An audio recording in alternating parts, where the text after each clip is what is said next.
1862. 15th century superpowers were Spain and Portugal. When territories were divided, Spain acquired what is now known as the West Indies. Christopher Columbus made his 4 voyages to the West Indies between 1492 and 1504.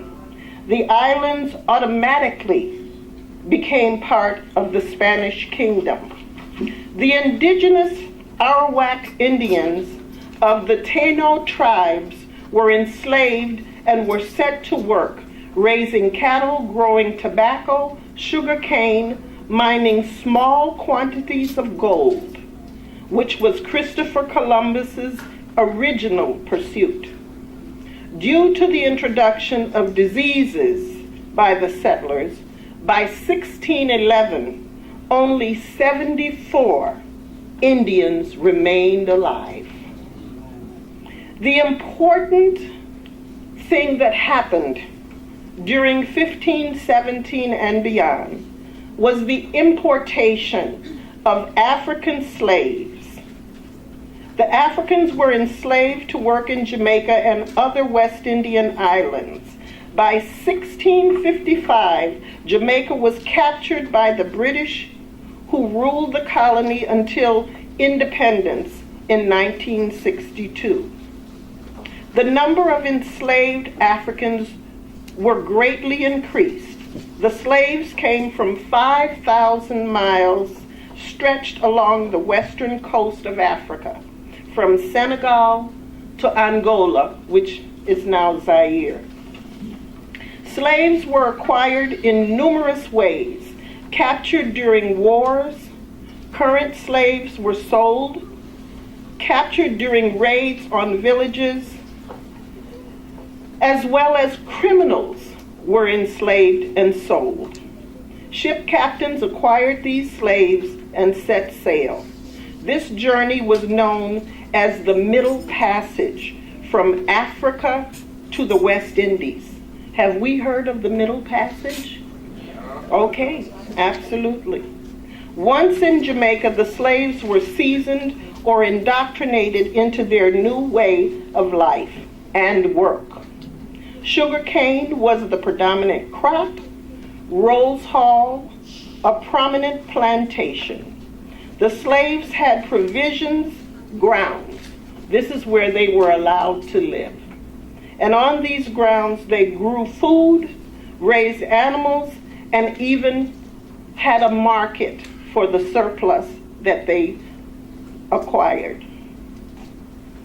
Slaves had huts, slave names that were designated by their sex and the day that they were born.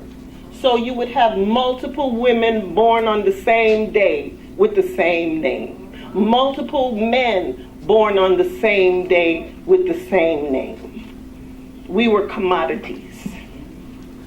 An entire slave society was established. Modes of dress, family life, language, and storytelling flourished. We all know the story of Anansi the spider, yes? And we know the story of Rira Moma, or mermaid, yes? Okay. Days of recreation included Christmas, Boxing Day, New Year's Eve, Easter, or picnic Christmas, crop over, celebrating the end of the cane season, and the Yam Festival, celebrating yams and other crops. We were allowed to continue our African religions and to participate in other activities that would have broadened our spiritual or mental horizons were forbidden. Mayoism, Obeah, as well as Kumina were practiced. Somebody know that? Okay. They were practiced until early 19th century, where Christianity was introduced. Christianity was introduced to counteract the abolitionist movement that was growing in Europe as well as in the islands. So, I don't know. We have to think about that. Anglican, Moravian, Methodist, and Baptist religions were introduced. There were many steps to emancipation and ultimately full freedom. But there were passive and active resistance, the use of horns for signaling revolt, the Tacky Revolt, which took place 1760, the Christmas Rebellion, 1831, and then ultimate emancipation in 1833, begat the apprenticeship system. You know, we were working for free, and then they designated this apprenticeship system. But the system kind of modeled slavery. How long do you have to be an apprentice before you get paid? So, again, we had revolts. By 1861, there were 93 small freeholds, which are akin to villages. Agriculture flourished. Yams, plantains, breadfruit, mangoes, coffee, pimento, bananas, tobacco, and of course, sugar. Food was grown for family and market. Emancipated slaves refused to work on plantations. That created a need for laborers of another ilk. Scots, Irish, German, and a few British were introduced into indentured servitude. The Chinese came between 1852 to 1870. The East Indians came between 1838 until 1917. Emancipation was followed by years of ruthless rule by the white wealthy, which contributed to social and economic hardship.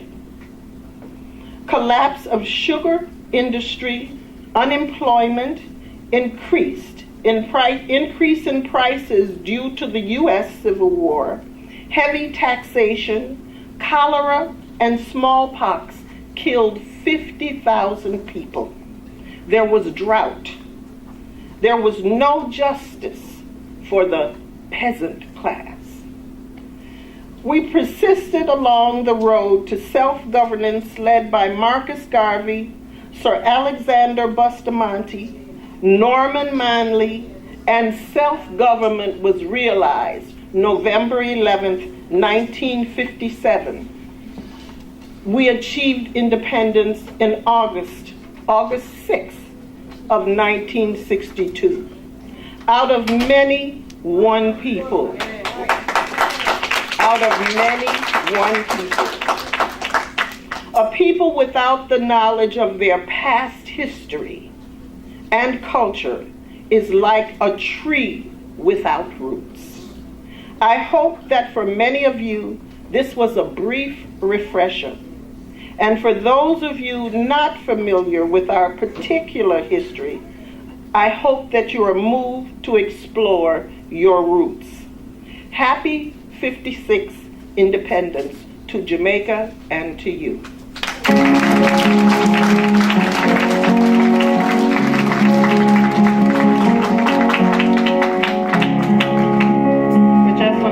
Brother Kristen and Sister Sharon Lewis Harris for Reflections of Jamaica. Amen. At this time, Minister C. Gardner will come to us with the offering. Keep on.